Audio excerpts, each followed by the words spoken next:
Welcome to another episode of Screw the Clout. My name is Steve Stanulis, and like we do on a daily basis, we bring amazing guests all over the spectrum. And today I have the pleasure of bringing a dear friend and a true talent. We have psychic medium Gina DeLuca, who I got to say, when we first met, blew me away. Gina, how are you doing today? I am doing great, Steve. How are you? Good, good. I just want to start off so people that are not familiar, and just share our first experience together, right? So, just to remind you, if you don't remember, about 5 to 6 people you got to speak to Gina because I had lost my parents and I was always curious, and I've had readings before that I wasn't really happy with, and I called Gina and we had our first meeting, our first reading, I should say. And in about 5 minutes of the conversation, I was crying like a baby. Gina told me things that nobody would know. It wasn't something you could look up on Google. It wasn't something she told me about intimate things about my parents, about my family. I think my mother made you write something down, a color as what you thought it was. It was actually my first daughter's name, Sage, ironically. And yeah, I mean, you told me stuff, and 5 minutes I felt so silly at the point because we just met. I'm trying to be this macho guy, and I was bawling like a baby. So, what I wanted to start off by saying is when did you realize, or what was your first experience that you knew intuitively that you had this gift? Okay, so I want to say growing up as a young child, I definitely had this psychic ability, intuition, would say a lot of things that would either come true or make sense for someone. However, I didn't realize it was connected to spirit. Mm-hmm. And so, like my friends, my family always knew I was really psychic. I would have these psychic dreams or prophetic dreams. However, I didn't know it was mediumship. And then when I was around 40 years old, it heightened to a point where I was having dreams about perfect strangers, about people, places, things that had some sort of significance to someone else.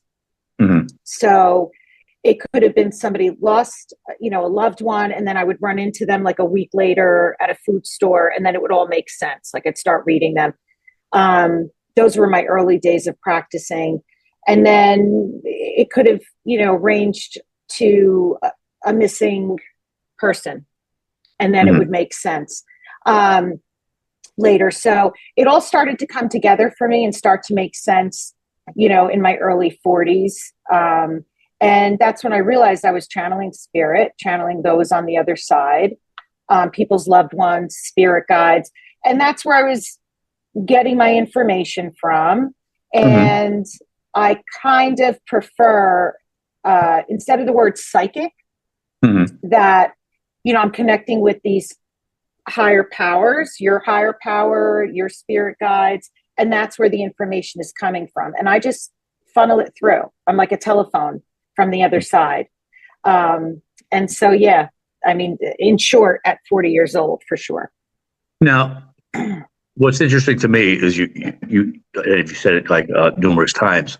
You said at 40. You've said it like 3 or 4 times.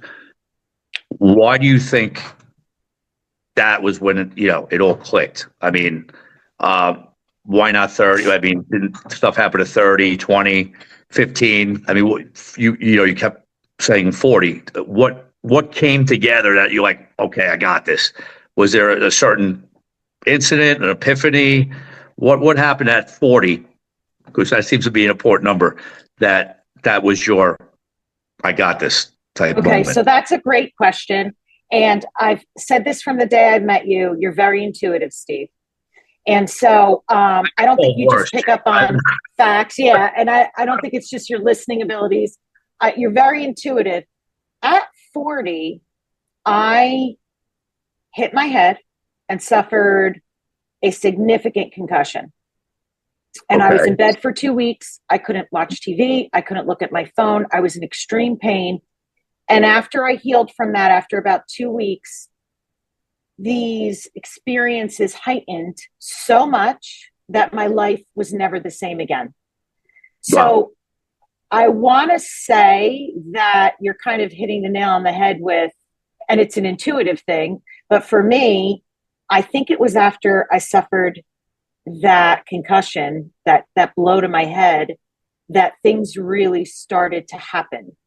Where I would put the pieces of the puzzle together and make sense of it. And it's like, okay, I'm not just hearing something in my head. I'm not crazy.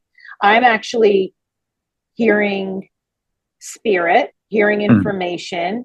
And then when I would try to make sense of it or share it and make it tangible, that's when it would like all come together. It's like, oh my God, I wasn't just hearing a voice in my head. This is something real. I am communicating with someone, something, somewhere. Right. And so I met with a spiritual advisor who made sense of it all for me and said, look, you're a medium. You're channeling the other side. Don't be afraid of it. Embrace it. Use it for the better good. And fasten your seatbelt, child, because you're going to be hitting the highway at like 100 miles per hour. And she was right. She was absolutely right. Yeah. I mean, that's amazing. It's amazing now. I'm sorry to cut you off. Gina, do you have headphones on right now, right?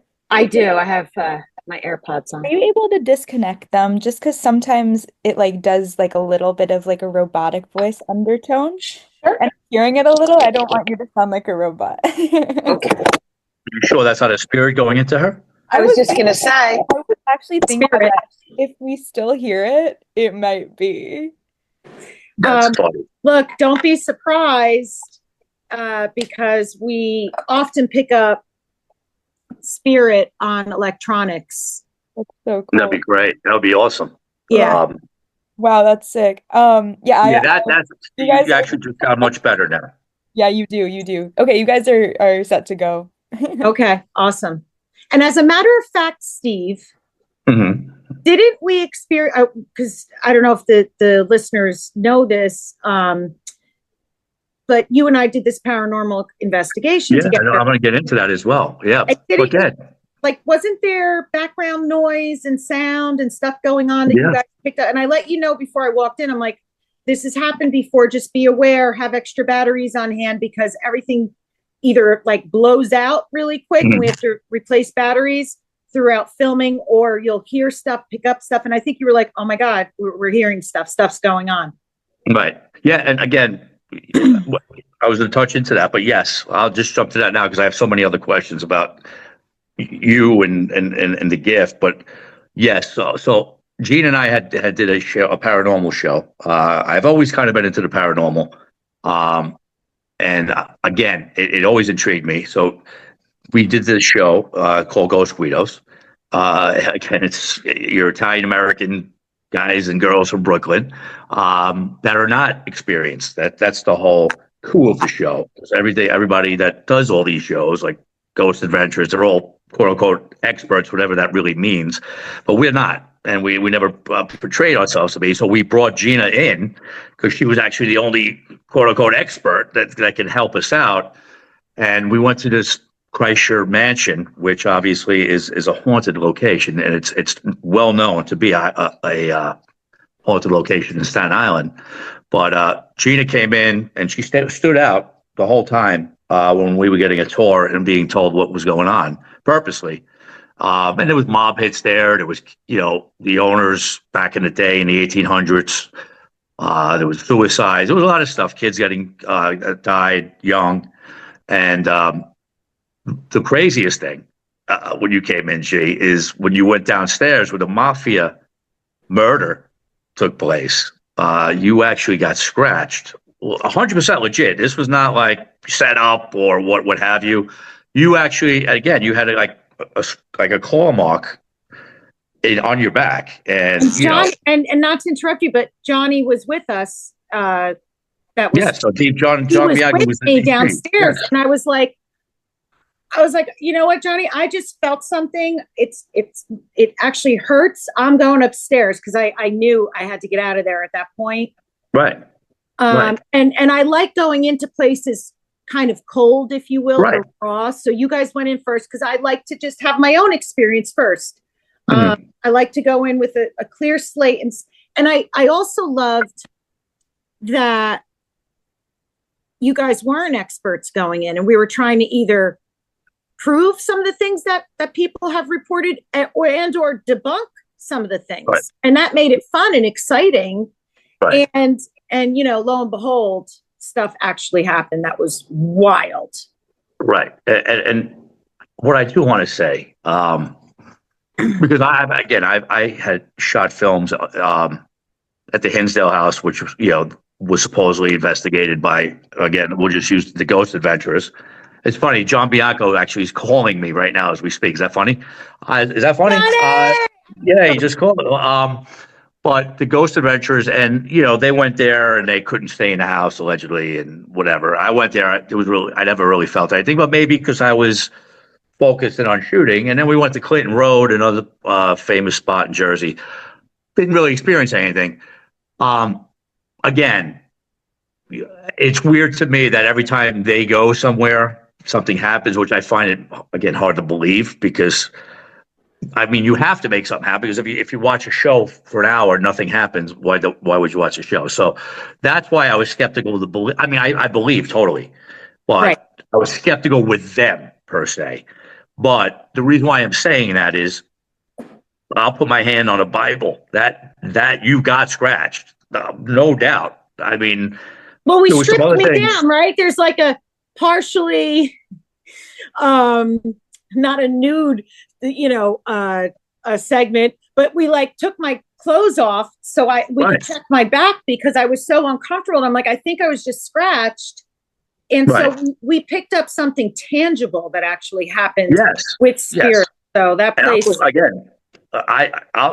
put my, like I said, I'll put my hand on a Bible that happened, because there'll be skeptical people say that we set that up and you off camera, you were that did not happen. Again, but there's always going to be somebody say something negative but that happened. So whatever you want to say with other things, that happened. So yes, 100%. So Right. that was awesome. That was the best part of the show, because that really actually, happened in the right place where mostly everything went down, which was awesome. Right. A lot You know of what I mean? gory stuff went down in the basement. Yeah, I got chopped up. I got Yeah. chopped up and stabbed 50 times and thrown into an incinerator. Yeah, it was crazy. It was crazy. It was in the 90s, but I remember that. I was still a cop, so I remember that story. I wasn't there. I was a different precinct, but yes, that was amazing. That was crazy. Yeah. That was wild. Yeah. Wild. So, and again, that's that show right now for everybody listening interested. That's with distributor right now, and they're doing their thing. So obviously, we're going to bring you back. If and when we're shooting, and we'll talk about it a little more. But what I wanted to know, and I've always wanted to know, I had like 3 questions I always wanted to ask in general. Now, what is the worst part of having your gift, and is there a mechanism, to turn it off when you want, or is it just always on? So I'll answer the second part of your question, or your second question first. Sure. There is a mechanism to turn it off. And what is that? It's this invisible interior switch that I learned early on to visualize. Mm-hmm. And that when I'm not working, when I am working, I turn the switch on. So I used to symbolically light a candle at my office. And then when I'd blow the candle out, I'm done working. Spirit, you've got to give me a break. I learned that the hard way.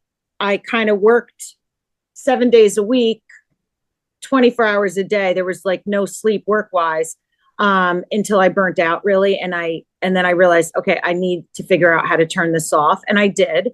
A spiritual advisor taught me how to do that. And so I practiced until I mastered it. And so when I'm not working, it's turned off. Mhm. It's turned off.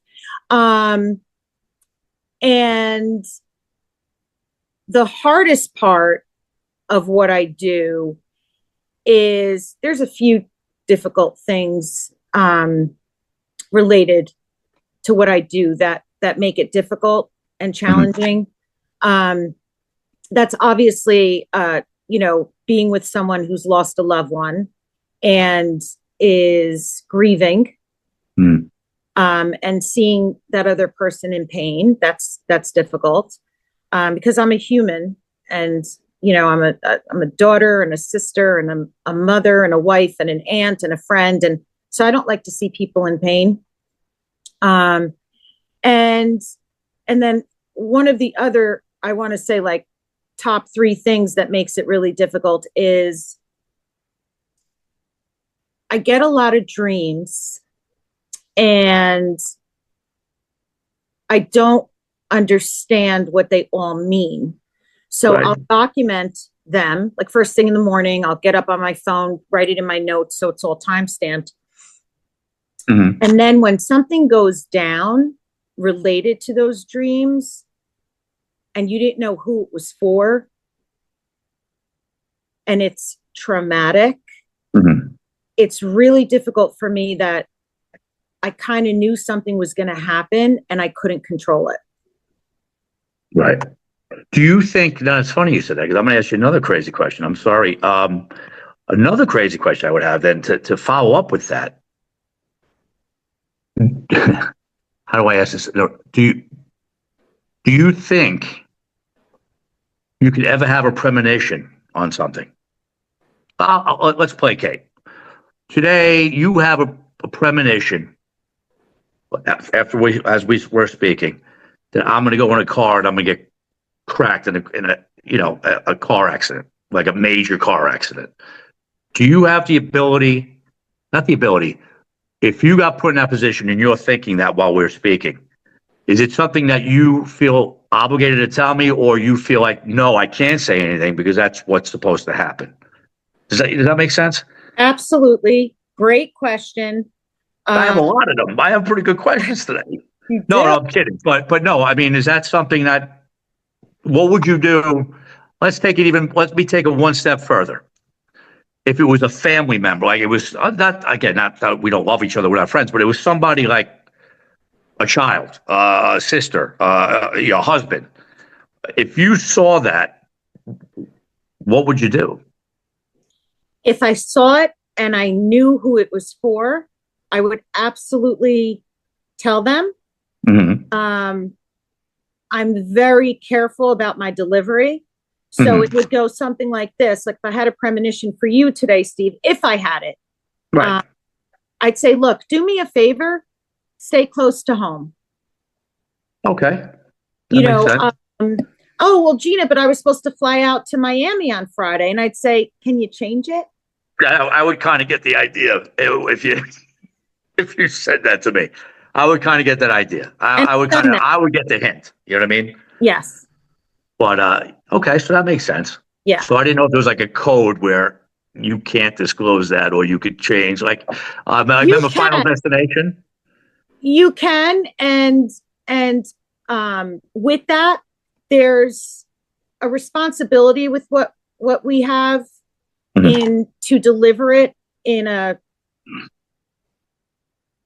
safe way, if you will, like so that your clients and your people aren't leaving scared. Because then I've had other people come to me scared out of their wits, told something bad would happen, told that they had the Maloika and they had an evil eye put on them. And it's like, take a deep breath. First of all, the way that was delivered to you was unacceptable. And let's get to the bottom of it. And then we do. And 10 out of 10 times, it's all been okay.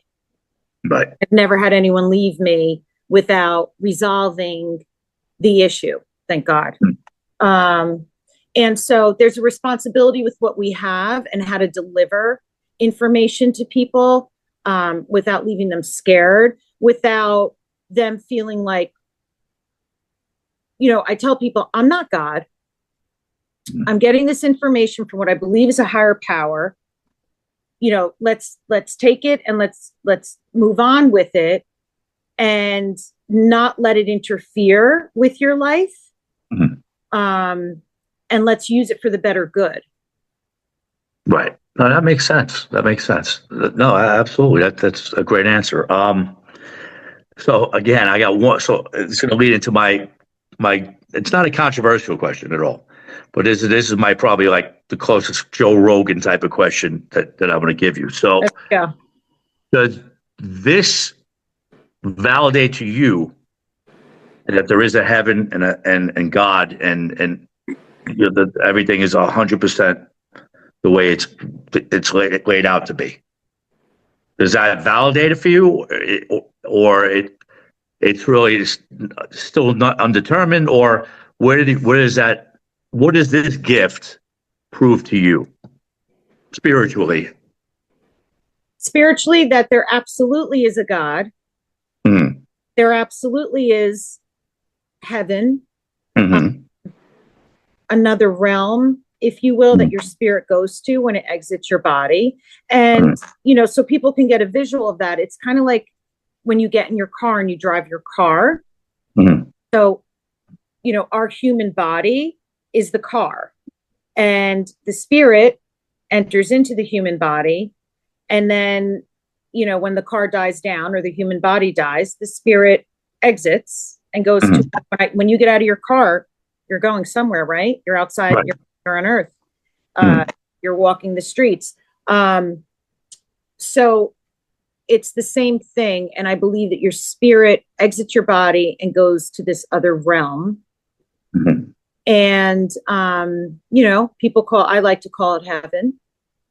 Right. And I do believe in God. And this gift has validated those beliefs 100%. And again, I am of the same belief. I don't know. I always had two theories, right? So, obviously, well, three things. It's comforting to know you just don't close your eyes like a robot and it's Agreed. over. That's a great feeling, obviously, first and foremost, right? Right. I believe in two theories. I mean, it's Steve's theory. It's not. There's nothing I've read that. I mean, it's just my belief.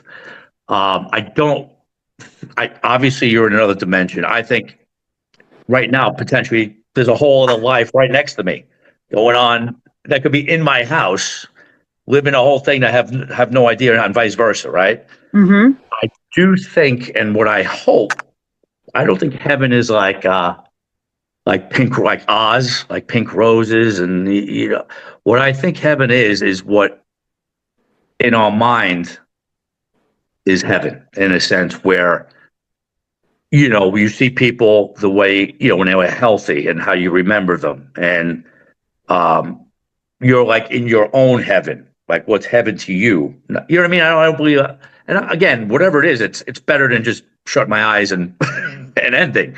But Agreed.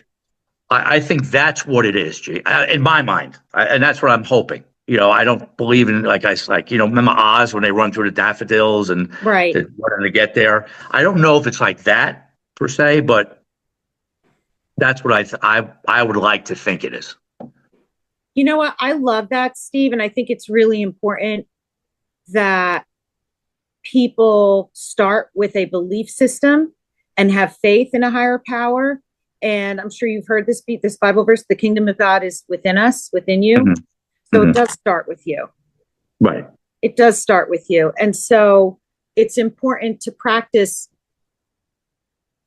beautiful thoughts, have a higher belief, a faith in something that's bigger than yourself.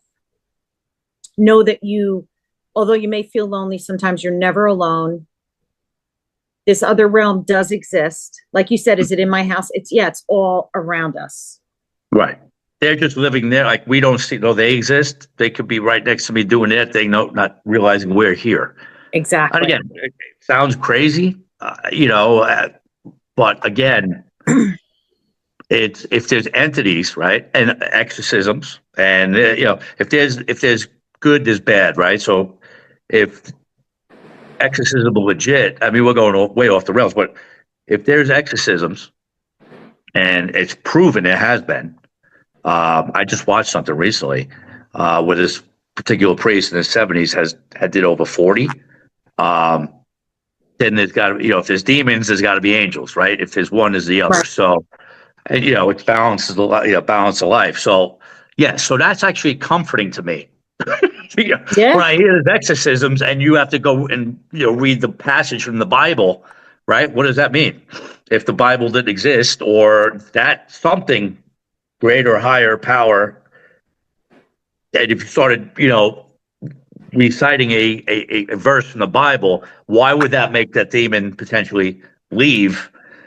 Well, it would just laugh at you, but what are you doing, dude? You know what I mean? Get the fuck out of here. So yes, so that's my comfort. Mm-hmm. That makes sense? Absolutely. And, Steve, I've worked with clients who came in as whether they were atheists or agnostic and just didn't have this belief in a higher power, but wanted some sort of reading or connection. And, I say to them, look, when you walk outside, I'll remember one client in particular, it was a young man, and it was a very windy day. Mm-hmm. And I said, when you walk outside and you feel the wind on you, do you believe that that's a power and an energy that's greater than yourself? And he said, yes. And I said, that's God. That's God. I want you to remove this idea that God is an old man with a white beard and a white robe and holding a staff waiting to rain down thunder and lightning upon you. Right. And I want you to picture God instead as this higher power. Go stand in front of the ocean. You'll feel the energy of the ocean coming onto you or moving around you. You'll feel it, whether it's through the waves or the breeze, or even if it's a still ocean, you will feel it. That's the power of God. That's God. And when they make this connection that there's something more powerful than themselves, and they can envision this power and now refer to it as God, refer to it as a power, whatever you'd like that makes you feel better. I, refer to it as God. It's interesting because they start to feel and hear and see signs from the other side that they never did before, if that makes sense. Yeah. And so then they leave with this idea and now they start to practice because they're aware. Awareness is power. Knowledge is power. And now that you have this knowledge and this awareness, you can grow from that experience and start to really feel the power of God and feel the power of spirit and get these signs. And then they start to feel these connections with their loved ones that they never felt before. Right. It's just opening yourself up. You know what I mean? Yes. Absolutely. Exactly. It's pretty crazy. It's pretty nuts. Well, yeah. So obviously what you've been doing and obviously your talent obviously got you've grown in popularity. And you made an appearance on the Jersey Shore, right? Yes. So that was one, right? It was the Jersey Shore. And wasn't there another show too? Yeah, The Real Housewives of New Jersey. The Real Housewives, right. So you've been making the rounds. How was that experience? It was actually really fun. Uh-huh. The Jersey Shore cast was great. They were welcoming and hospitable, and they took it really serious. You never know what to expect when you're going into an arena like that. And so they were so respectful of the whole process. They took it really serious. I think all of them really were believers in this whole realm of mediumship and psychic and, channeling and stuff. And so it was cool actually. And then, being with the cast of The Real Housewives, I think there was a few, when I walked in, there were a few maybe two, definitely one who was a little skeptical, but they were mocking the whole process. Right. And so I just kind of steered clear of that because, look, I can't control what people think and feel and do, and that's not my job. And to me, it is a very sacred thing to be communicating with the other side and to be receiving messages from spirit and having a conversation with heaven, essentially. And so there's a great respect for it that I have for it. So when I'm working, I've kind of learned to block those things out. And, that was interesting because I want to say not even halfway through the reading, that person was like fully on board. So, it wound up being a beautiful experience, I think, for most of the ladies there. And yeah, it was good. It was good. I've had other opportunities in the reality world that I've turned down because I felt very early on that it would be mocked, maybe. Gotcha. Or, yeah, no, or right. Look, you could do that to me. It's fine. I'm human. I'm a big girl. I can deal with it. However, I don't appreciate the mocking of the experience that we're having with spirit and the other side. It is one of the most profound experiences that a person can have in their life, besides childbirth, death. And I think that there's a certain level of respect you have to come into it with. And if you don't believe in it or your experience wasn't good, well, that's fine, because not everybody's real, right? I mean, it's just like any other industry. You should go to someone. Oh yeah, listen, I've had I would say before you and I met, I would say I've had at least 5 readings prior, and none of them.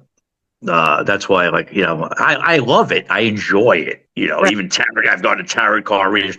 Again, I just like that. But a lot of times things are very generic. Right.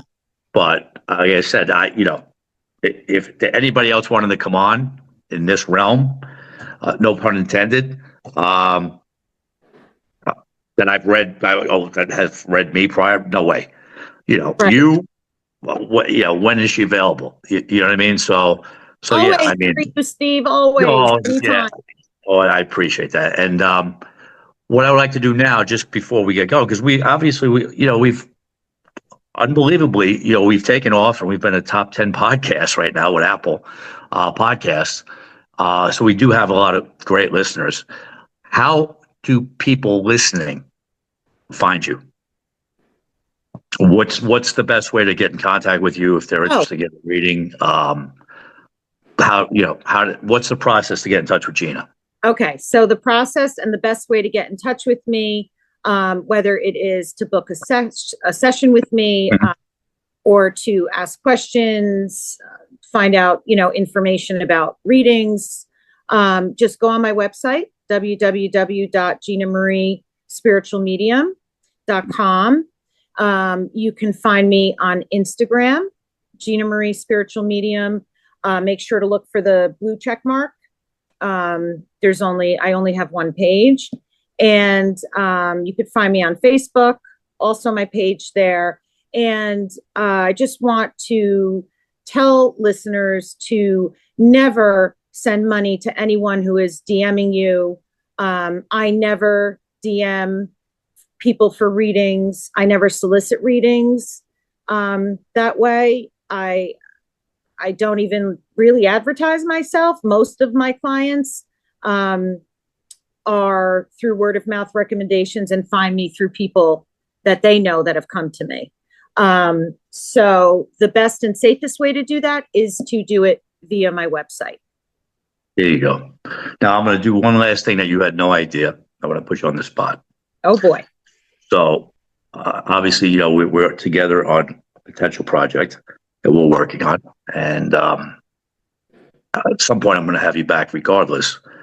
I want you to tune in right now and try to tell me something about what's going to happen with something with me, something that we can prove or disprove, so we can go back when we do another reading in the future. Not reading, I'm sorry, an interview in the future to see where this thing particularly went. So Okay. if it's something we could do, let's do it. If not, like I said, I don't want to put you on the spot, but I'm putting you on the spot. So I'm going to give you a second to try to tune in, and the first thing that comes to your mind, and then we'll review this in the future. Okay. The pressure's on, Steve. I know.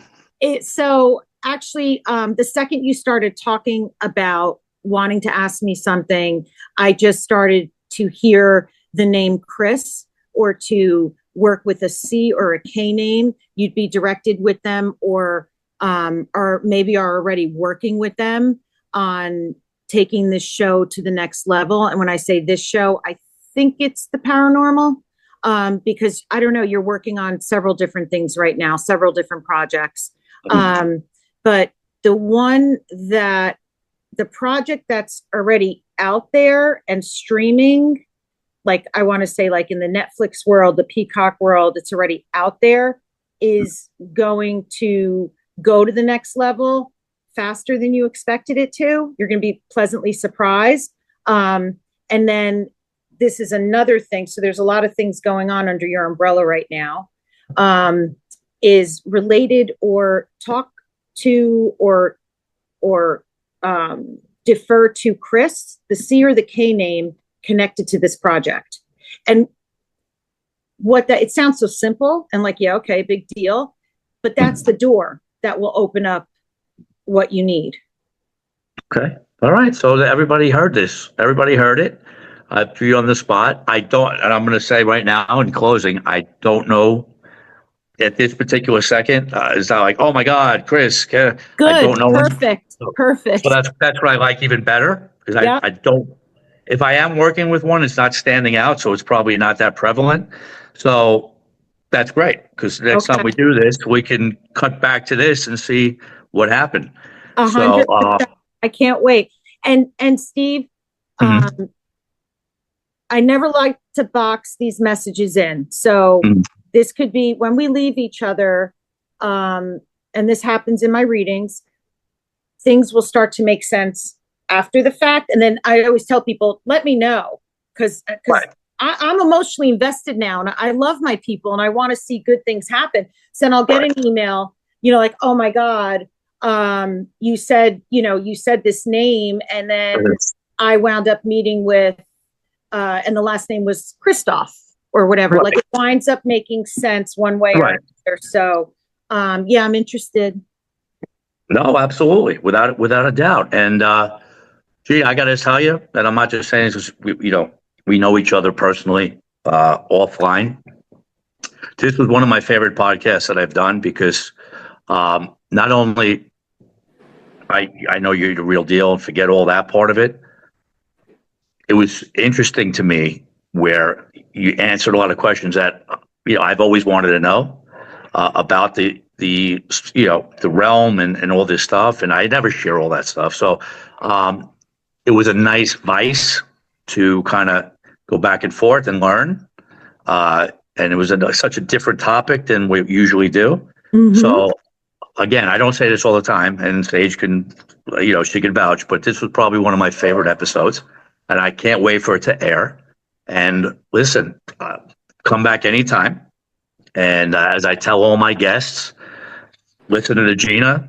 There's more out there. So if you dream out loud. Gina DeLuca, thank you so much for coming on today. This thing will be dropping next week, and I can't wait till it does. And we'll see you hopefully down the line, and we'll talk about that C or K. Yay, I love it. Thank you, Steve, for having me. It was my honor and pleasure. The honor was mine. You're a joy to work with. And I love that, dream out loud. I love it. So thank you for having me, and I look forward to coming back. I can't wait. Thank you so much. And we will see everyone next week We are Screw the Clout podcast. Keep us in the top 10, listeners. Keep it going. And guests like Gina are the ones that make it happen. I like to thank our sponsor, Believe, our producer, Sage Spielman. And once again, like we said earlier, if you dream out loud. We'll see you next week.